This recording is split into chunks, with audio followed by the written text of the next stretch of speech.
교의품 오늘 그 마지막 부분입니다. 38장, 39장 이 마지막 공부하는데요.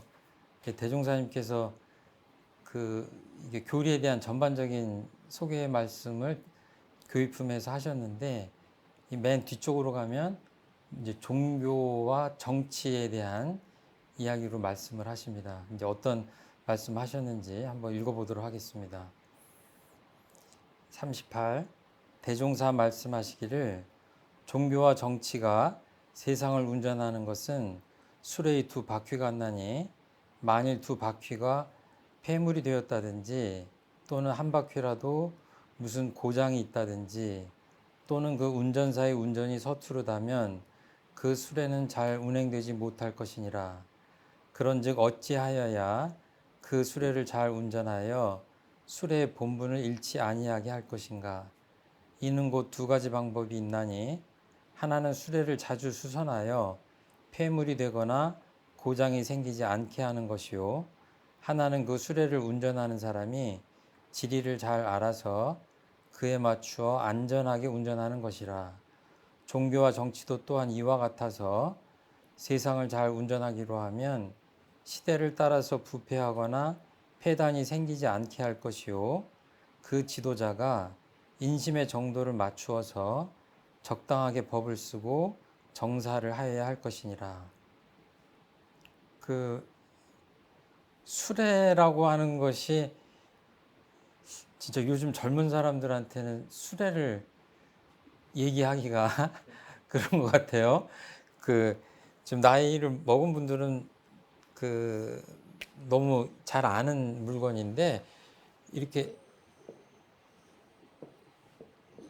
돼가지고 바퀴가 저쪽에도 달리고 이렇게 대개 두 개로 달렸죠. 그렇게 해서 보면 이제 말이 끄는 수레도 있고 뭐 소가 끄는 수레도 있고, 그래서 뭐 말수레 이렇게 하기도 하고 하는데, 이렇게 해서 끌고 가는 게 운반 수단이죠.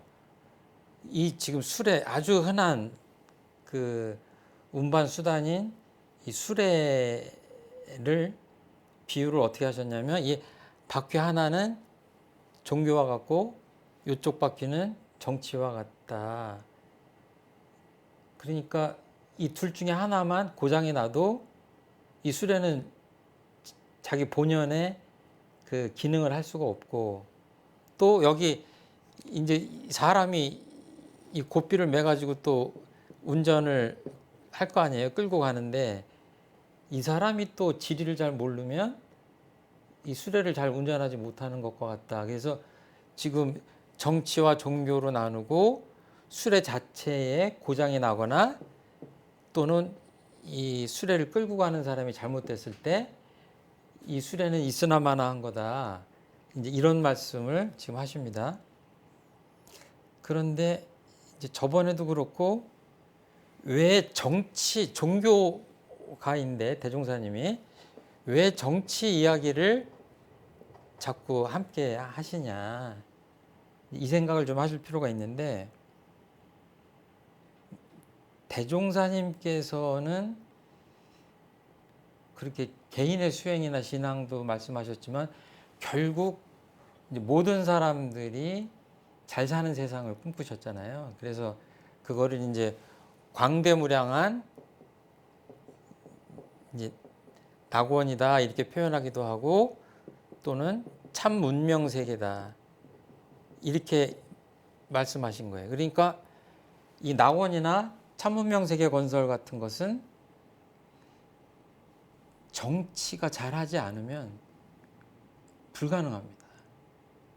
그러니까 정치와 종교가 이 조화를 이루어서 한 방향으로 잘 운행을 해야 된다 하는 말씀을 지금, 정치가 잘 안 되고 종교가 제 역할을 못할 때 사회가 굉장히 혼란스럽습니다.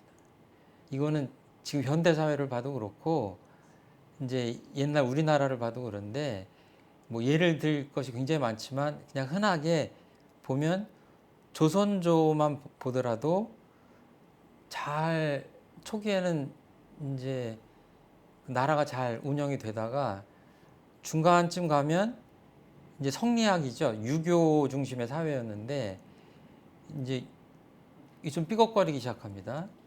그리고 이제 지도자들의 행태도 좀 삐걱거리기 시작해요. 그래서 이 지도 체제가 흔들리기 시작하죠. 그렇게 해서 이제 쭉 500년 동안 이제 500년 이후까지 잘 가면 좋은데 중간에 세계가 변하고 시대가 변하고 인심이 변하고 또 사회과학자들이 얘기하기에는 이제 생산력이나 이런 것들이 또 달라지고 계급 사회가 붕괴되고 이러면서 더 이상 지탱할 수가 없죠. 그래서 유교적인 정치 이념들이 쇠퇴하고 조선 왕조도 무너지는 그런 때가 됩니다. 그래서 결국은 어떻게 되죠? 일본 제국주의에 36년간 아주 정말 유례없는 그 압제를 당해서 엄청난 고통을 당하죠. 우리 민족이. 이게 정치와 종교가 그러니까 조선조로 보자면 성리학과 그 조선 왕조가 만약에 제대로 이 시대에 따라서 변화를 하면서 이 나라를 운영했다고 한다면 일제 침략을 잘 막아낼 수 있지 않았을까 이런 추론이 가능하죠. 그러면 그 조선조 말만이 아니라 그 중간에 어떤 일이 있었냐면 조선조 중기 정도에 가면 이제 잘 아시는 이야기를 이제 예로 들어드리려고 그러는데 임진왜란이 일어나죠. 임진왜란이 일어나는데 어떤 일이 있었냐면 임진왜란이 일어나기 얼마 전에 일본에 사신이 옵니다.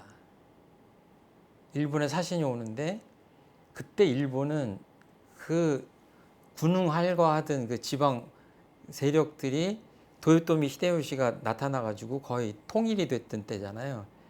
그러니까 엄청나게 수십 년 동안 자기들끼리 전쟁하면서 아주 그 엄청나게 그 전투력이 고조되어 있던 시기예요. 그러니까 사신으로 온 사람도 그 세월을 겪은 사람이죠. 그러니까 이 사람이 우리 조선에 도착해가지고 이제 사신으로 이제 중앙으로 갈 거 아닙니까? 한양으로 가는데 그때 이제 관례가 그 우리나라 사람들이 이제 예를 갖추느라고 이제 창 같은 거를 길에 들고 서 있대요. 근데 이 사신이 예리하게 보는 거예요. 보니까 창의 길이가 터무니없이 짧아. 자기들이 전투했을 때 쓴 거하고는 비교도 안 되는 거예요. 그러니까 그때 조선은 막 100년 이상 전쟁이 없었기 때문에 이 뭐 무기도 제대로 갖춰져 있지 않고 그랬던 거예요. 그 사신이 그 창 길이를 보고 눈치를 채요. 아, 조선이 지금 뭔가 대비가 안 돼 있구나. 근데 이 사람이 이제 한양에 가니까 그 예조판서가 누군가가 요즘으로 하면 이제 장관이죠. 외교부 장관이나 이런 사람이 연회를 베풀어요. 그런데 이 사람이 이제 그 주머니에서 후추, 그 후추 알갱이가 있잖아요. 근데 옛날에 굉장히 비쌌나 봐요. 후추라는 게 그 귀한 물건이었던가 봐요. 그래갖고 일부러 넌지시 이거를 흘려요. 한 줌을. 그랬더니 춤추고 그 기생들이 춤추고 또 악사가 이제 음악을 이제 연주하고 그랬을 거 아니에요? 연주하다 말고 악사하고 기생들이 그 후추를 주스러 가는 거예요. 일본에 사신이 와서 공식적인 연회잖아요. 이 사람이 딱 알아채요. 아, 조선이 이 국기가 문란해졌구나. 도저히 있을 수 없는 일인데, 이거 테스트를 살짝 해봤는데 이게 기강이 무너진 거예요. 그러니까 그런 아주 작은 에피소드지만 이제 그랬습니다. 그러니까 이런 것들을 보면 이게 이미 무너졌다. 그런 것들을 알 수 있고 이미 임진왜란 10년 전부터 여러 가지 조짐이 있었죠. 그래서 10만 양병설도 있고 그랬지만 그것들을 철저하게 귀담아 듣지 않고 그냥 간과하지요. 그러니까 임진왜란이 일어날 때는 어때요? 정말로 그 제가 최근에 그 서해 유성룡이 쓴 징비록이라고 하는 책을 봤는데 정말 아주 처참한, 나중에는 우리나라 사람들이 서로가 서로를 굶어가지고 식인을 하는 그런 지경까지 다다릅니다. 그리고 이게 이제 임진왜란에 대한 있는 그대로의 기록인데 후손들한테 그 이런 일이 벌어지지 않을 것을 않게 하려고 이제 서해 유성룡이 기록해 놓은 건데 그 읽으면서 끝날 때까지 그 책을 읽는 그 마음이 어떠냐면 정말 좀 심하게 우라통이 터져요. 전쟁을 제대로 해보지도 않고 임금은 도망가고 신하들이나 장수들은 거의 90% 이상이 도망칩니다. 임금을 따라가는 사람도 많지 않아요. 그리고 임금이 한양 도성을 빠져나가자마자 우리나라 그 노비나 이런 그 하층 계급들이 어때요? 불을 지릅니다. 그 묘하게 이제 그 광해군 처소는 인심을 얻어서 그런지 거기만 빼고 다 불에 타요. 그러니까 이게 뭐냐면 안에서 골물대로 골맞다, 이미 조선 중기 때부터. 그러니까 나중에 보면은 뭐 이순신 장군이 그렇게 전공을 세우고도 주변에 시샘하는 질투하는 세력에 의해서 목이 잘릴 뻔해요. 그리고 삭탈관직 당하고, 이순신 어머니는 그 삭탈관직 당했다는 이야기를 듣고 몸져 누웠다가 못 일어나고 돌아가세요. 이런 일들이 비일비재하거든요. 그러니까 도대체 이 나라가 나라라고 할 수 없을 정도로 이미 임진왜란 당시에 내부적으로 무너졌다. 그러면 이게 지도부가 그런 것이 어디로 가냐면 우리 백성들의 고통으로 다 그대로 전가가 되죠. 그러니까 제가 이런 뭐 임진왜란 말씀도 드리고 하는 것은 이 어느 시대, 어느 나라를 막론하고 어느 조직을 막론하고 이게 정신적인 축과 그 정치라고 하는 그 외부적인 축이 무너지면 엄청난 그 피해가 발생하고 혼란이 발생한다. 그런 말씀을 드리고 싶어서 그래요. 그래서 이제 대종사님께서는 술의 본분을 잃지 않게 하려면 이 수레를 자주 수선해야 된다. 그러잖아요. 그 수레를 지금 수선한다고 하는 것은 말을 바꾸면 정치 제도나 정치 이렇게 체계 같은 것들, 시스템, 요즘 말로 하면 그런 것들을 시대에 맞게 바꿔줘야 된다는 얘기죠. 그러니까 합리적으로. 그리고 그 수레를 운전하는 사람, 그러니까 정치 지도자나 종교 지도자들이 어때요? 그 상황에 맞게 늘 이제 공부하고 하는, 그러니까 수레를 운전하는 사람이 지리를 잘 알아서 안전하게 운전한다라고 하는 것이 말을 바꾸면 그런 거죠. 이 종교와 정치가 그 운영을 잘 해야 된다. 보면은 우리나라도 현대 사회에 들어와서 우리나라도 어떤 사람들이 지도자가 됐느냐에 따라 그 우리나라의 그 운명이 정말 휘청휘청할 때도 있었고 정말 어려운 국난을 그 극복해낸 지도자들도 있고 그렇다 하는 거 보면은 이 말씀을 이렇게 쉽게 이해할 수 있을 것 같아요.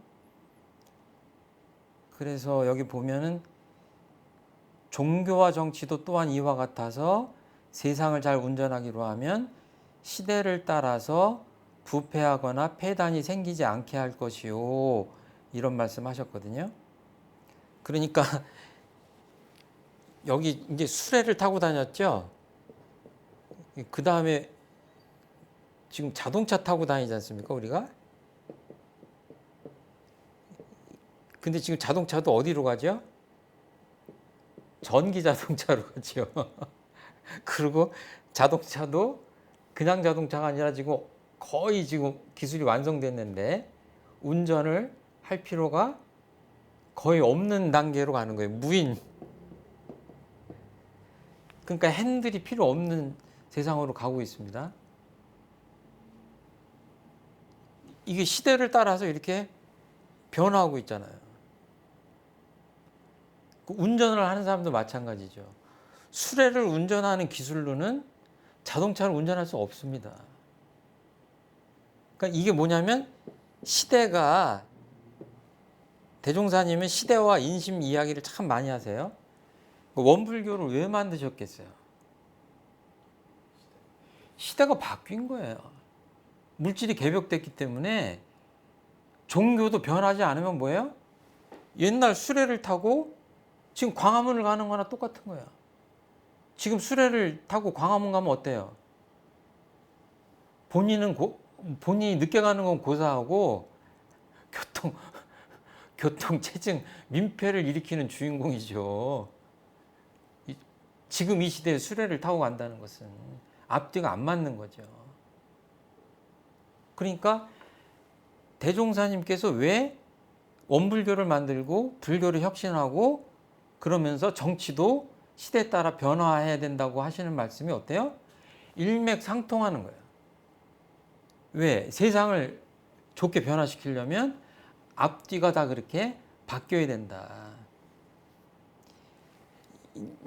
법을 공부하는 사람들이 어떻게 표현하냐면요. 법과 법현실이라고 표현해요. 그러니까 예를 들어서 30년 전의 법을 가지고 하나도 고치지 않고 지금 이 현실을 제어하려고 한다. 되겠어요?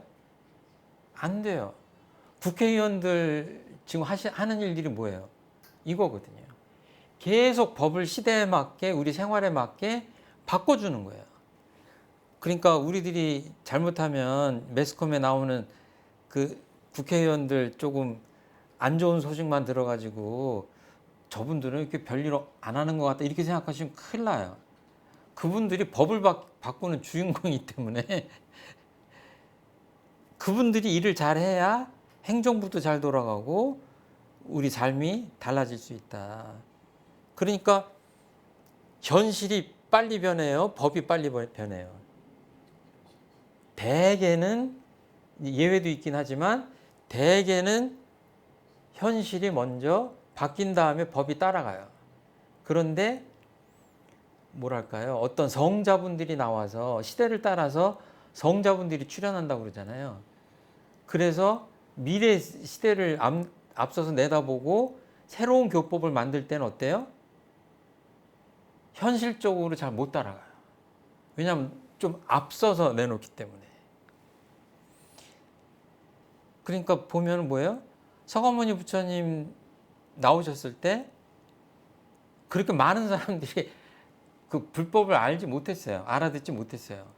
예수님은 어때요? 말씀 안 드려도 알죠. 대종사님 어때요? 대종사님도 마찬가지예요. 왜냐하면 시간의 단위가 국회의원들이 법 정하는 거하고 다르기 때문에 성자나 부처님들께서 만드시는 법은 어때요?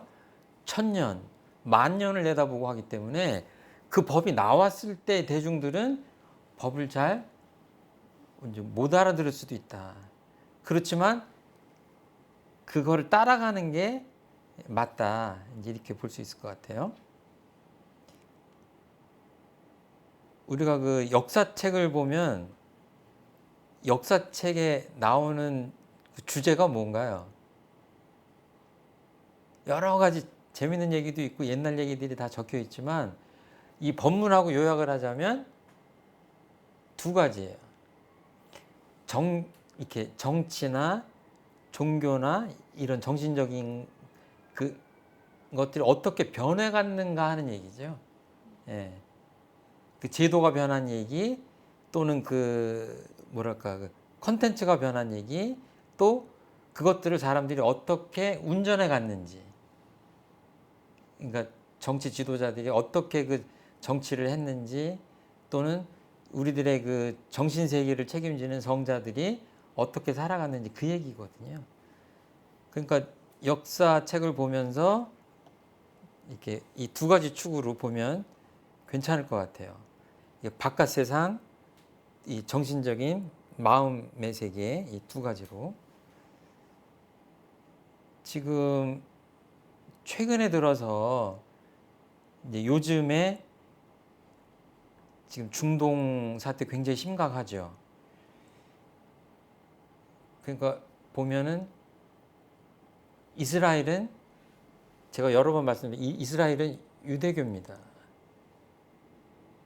헤즈볼라 이런 데는 팔레스타인 이런 데는 헤즈볼라 특히 헤즈볼라는 이슬람 중에서도 시아파예요. 그럼 사우디아라비아는 무슨 파냐면 수니파예요. 그러면 이란은 어디냐면 시아파예요. 그러니까 그거는 이제 혈통의 문제로 올라가요. 마호메트의 피가 섞였냐 안 섞였냐 이런 문제는 올라가는데 이게 문제는 다른 지역하고 다르게 여기는 재정일치가 돼 있잖아요.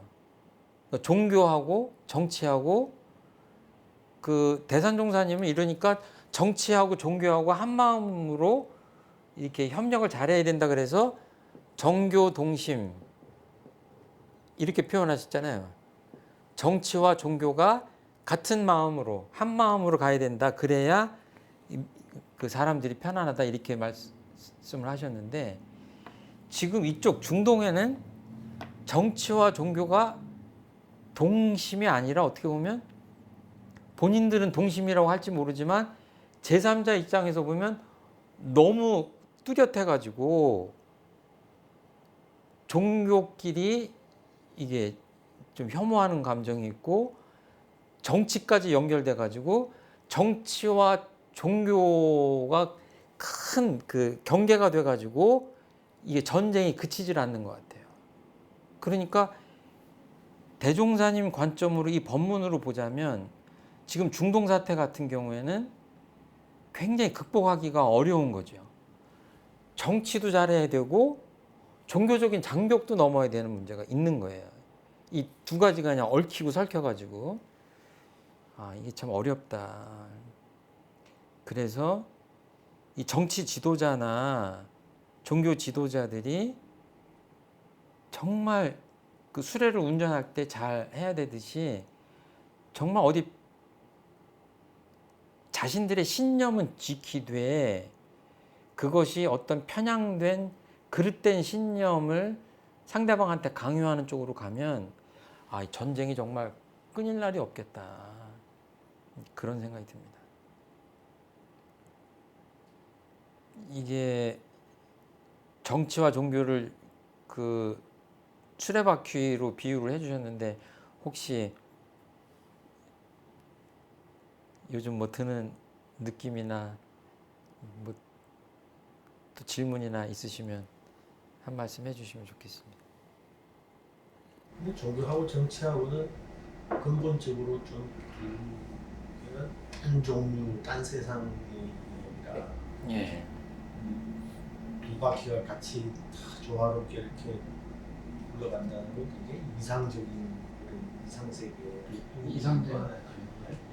역사적으로 봐도 그렇게 잘 조화되는데 잘 못 찾는 것 같아요. 그런데 좀 말을 바꿔보면 역사 속에서도 뭐 중세 시대 때도 다 기독교의 영향을 받아서 그랬는데 정말로 예수님의 사랑을 실천한다고 했으면 그렇게 장기간 동안 그 종교 전쟁을 했을까 하는 생각이 들고 지금 세계적으로 갈등이 일어나는 것도 그 지도자들이 다 어떻게 보면은 종교를 깊이 신앙하는 분들이 많거든요. 그리고 국민들도 그렇거든요. 근데 그분들이 정말 그 뭐 성경이면 성경 또는 뭐 꾸란이면 꾸란 또는 뭐 불교면 불교 자기 종교에서 그 성자분들이 말씀하시는 거를 정말 깊이 실천하려고 한다면 그렇게 막 전쟁을 하고 내란을 일으키고 무력으로 상대방을 정복하려고 하고 하는 사태가 일어나겠는가 생각하면 좀 달라지기도 하죠. 그러니까 너무 다르긴 다르지만 분야가 올라가면 사실은 정치도 말로는 늘 똑같은 얘기를 하잖아요. 전 세계 정치인들이 다 똑같은 얘기 하잖아요. 뭐 국민들의 생명과 재산을 보호하고 행복을 증진시키고 복지를 향상하고 세계 평화에 이바지하고 똑같은 말을 하면서 실제로 보면 전쟁은 일어나잖아요. 이런 것들을 보면 뭔가 좀 그 종교적으로도 그 신앙심이나 이런 것들이 한 단계 더 깊어지고 좀 이렇게 고양돼야 되지 않을까. 그렇게 하면 정치를 하면서도 좀 더 수준이 높은 그런 세상이 되지 않을까. 저도 이제 종교인이라 좀 이상적인 이야기를 드립니다. 그냥 포기할까요? 아이고 정치는 정치인들이 하고 종교는 그냥 정치를 뒤따라가고 대종사님은 뭔가 협업을 긴밀히 해야 된다 이렇게 보신 것 같아요. 그러니까 뭐 오해를 하실 일은 없지만 뭐 대한민국 사람이 다 원불교 교도가 돼야 된다 이렇게 생각하시는 건 아니에요. 예. 그 특정 종교를 얘기한 게 아니라 모든 종교와 모든 정치가 이렇게 하나로 조화를 이루어야 되지 않겠냐 하는 말씀인 것 같아요.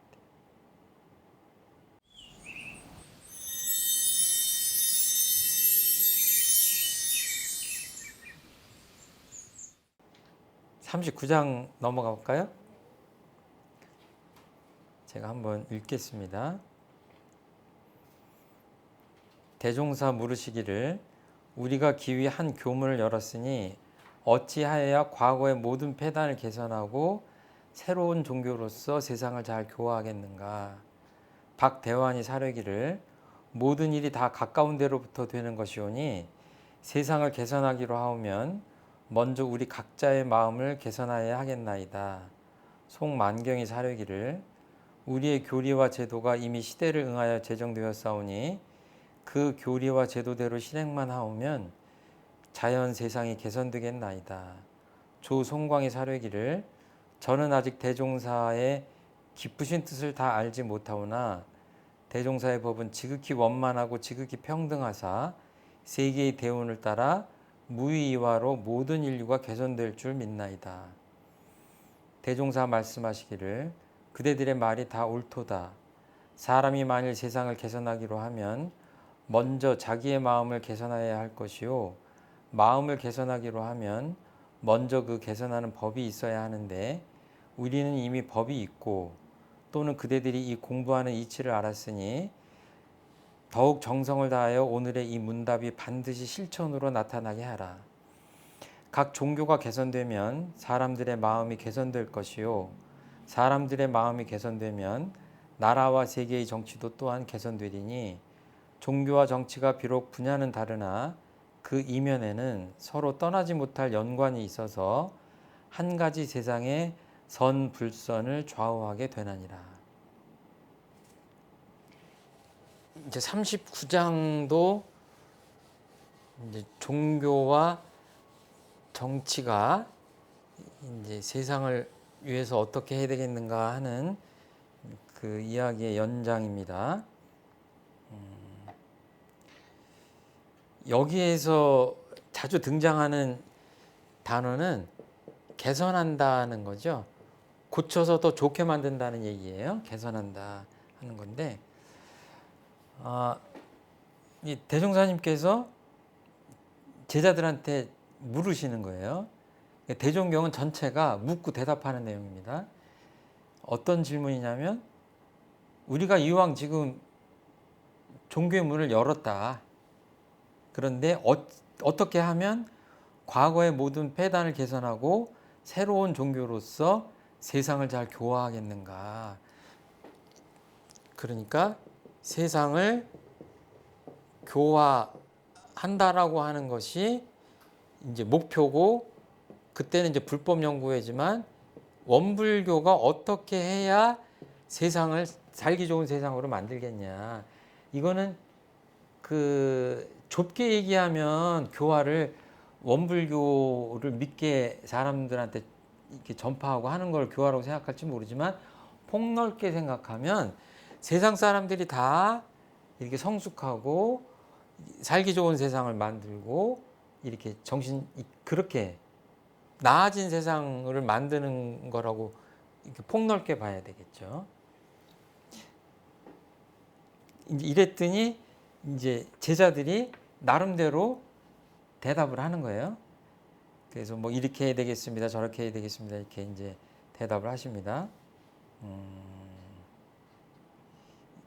이 교화라고 하는 것은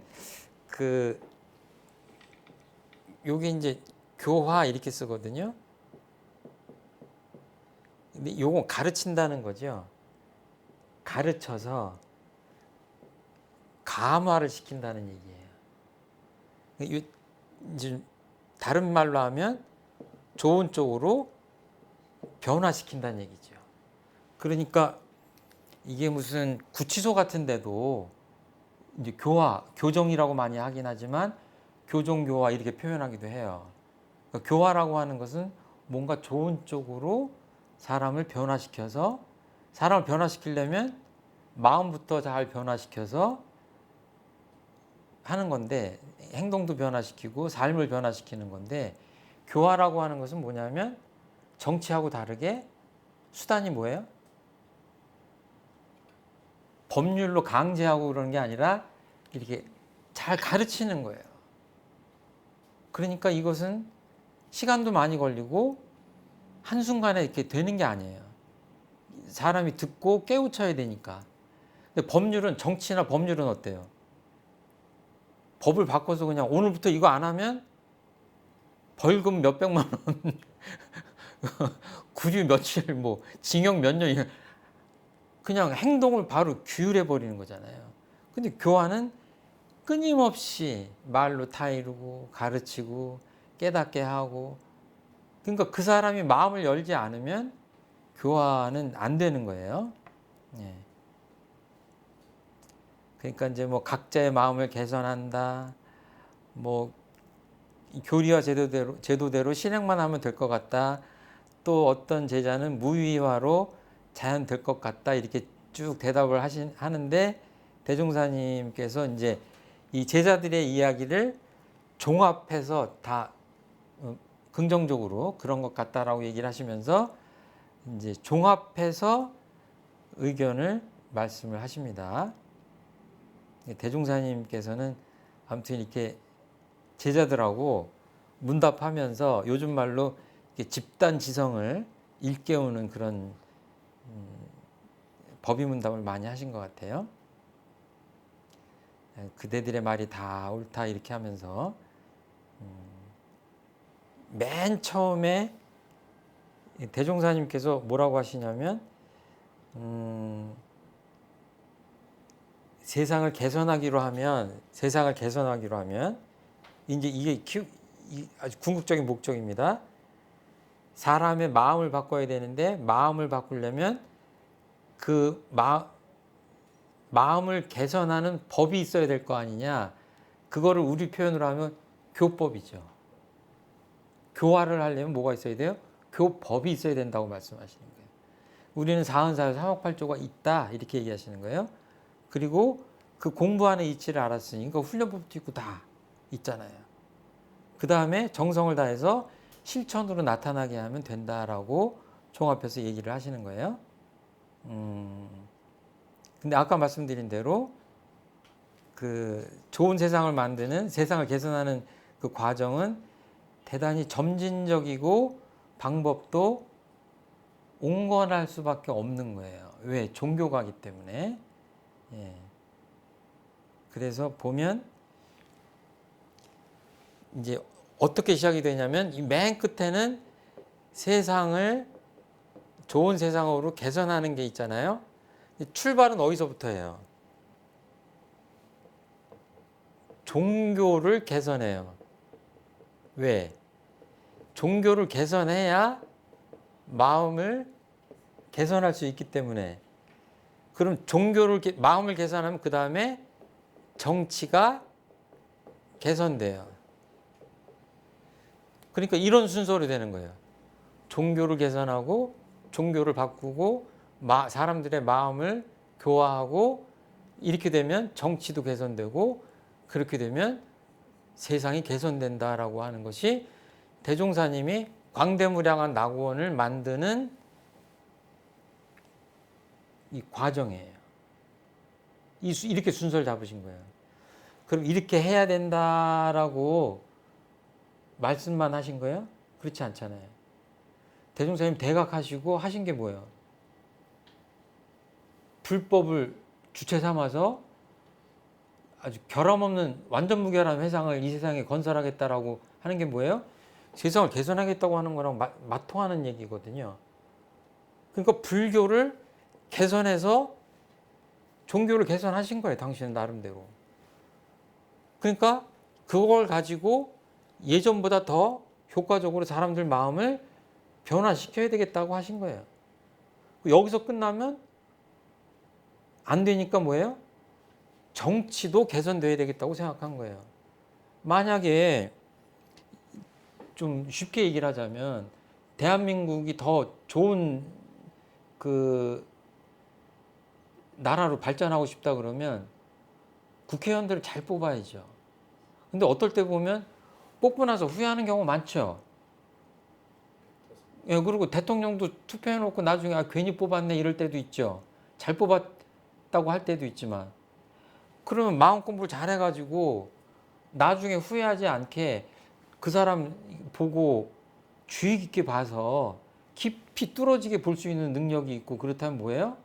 국회의원도 잘 뽑고 정치인도 잘 뽑고 대통령도 잘 뽑을 거 아니에요.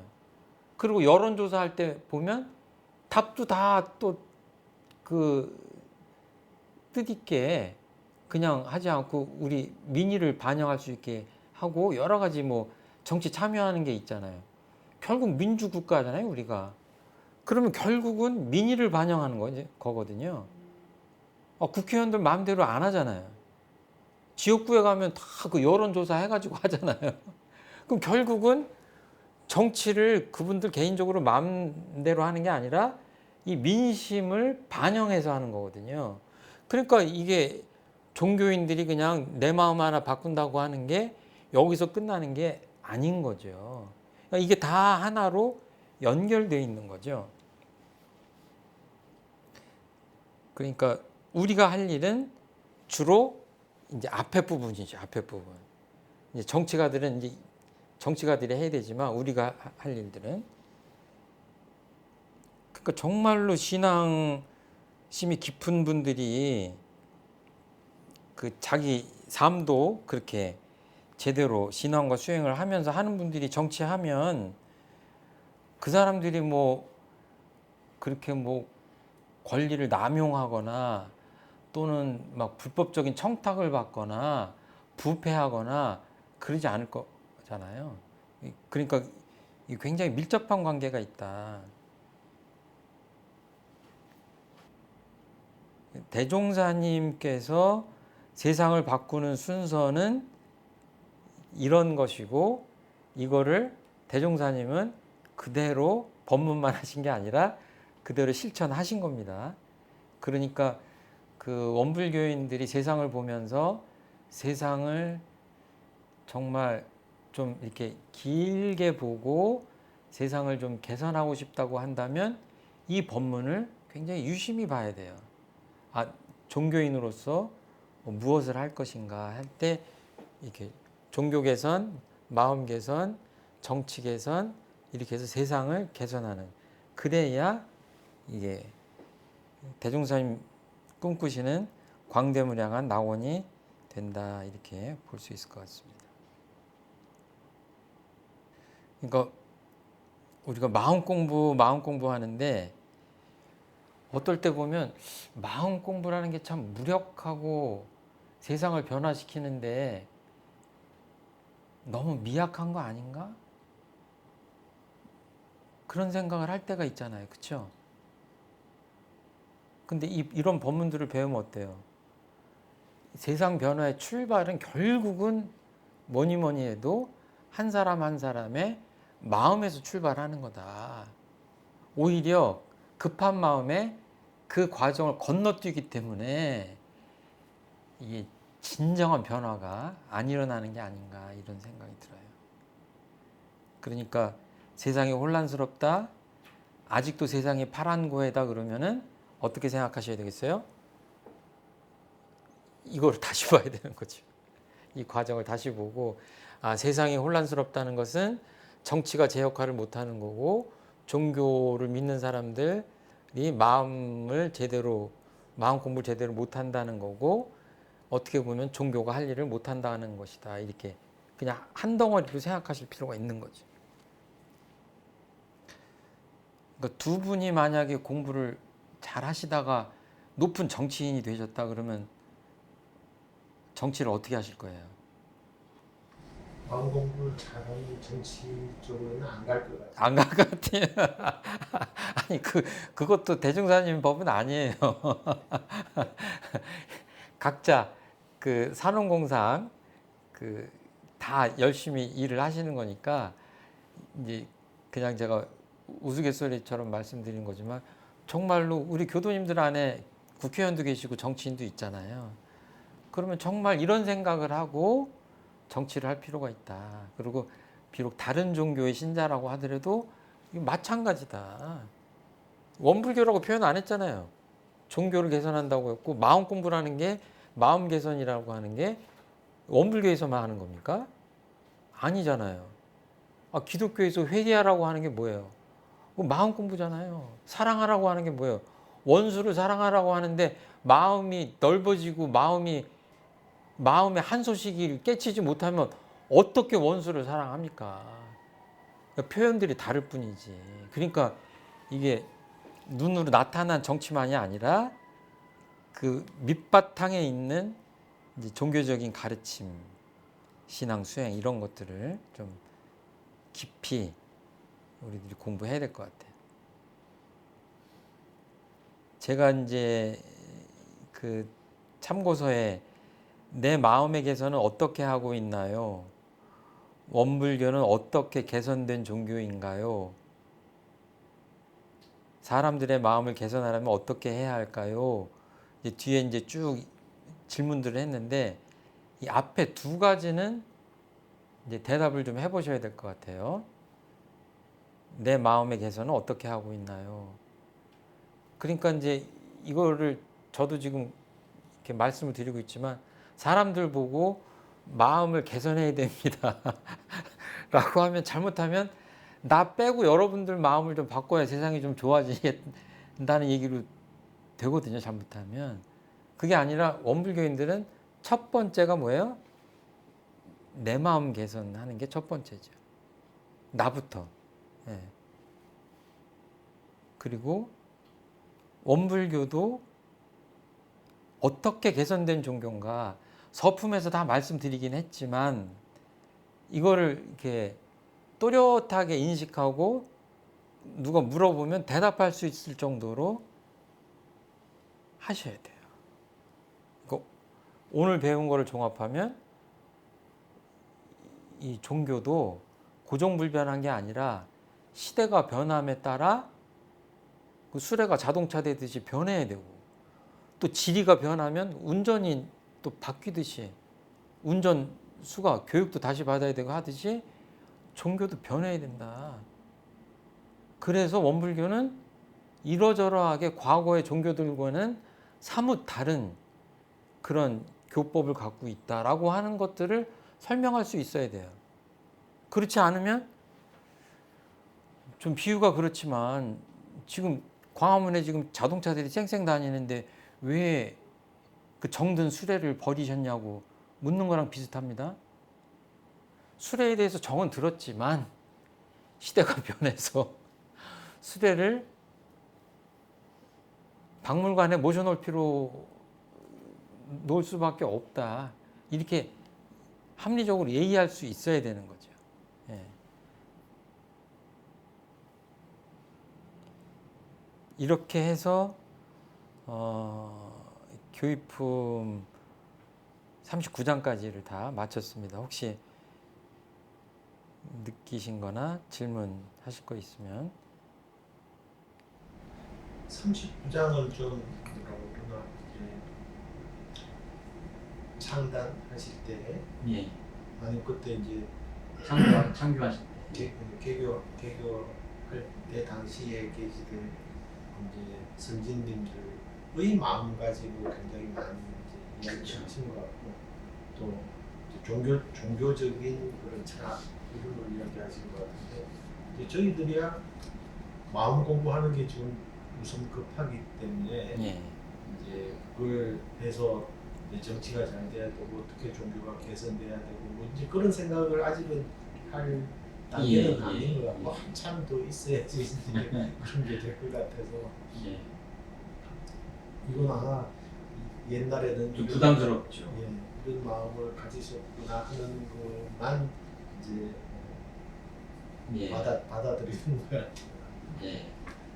그러니까 이제 뭐 예를 들어서 이제 수행품으로 저희가 넘어가겠지만 마음 공부를 한다고 하면 내 마음을 면밀히 보고 이제 그런 데서부터 출발하니까 그 처음에는 그것도 벅차고 그리고 또 내가 내 마음을 내 마음대로 이제 쓰는 것까지 훈련을 시키려면 그것도 너무 벅차고 그러니까 거기다 대고 막 세상을 좋게 하고 정치도 개선이 돼야 되고 하는 얘기를 하면 부담스러우시죠.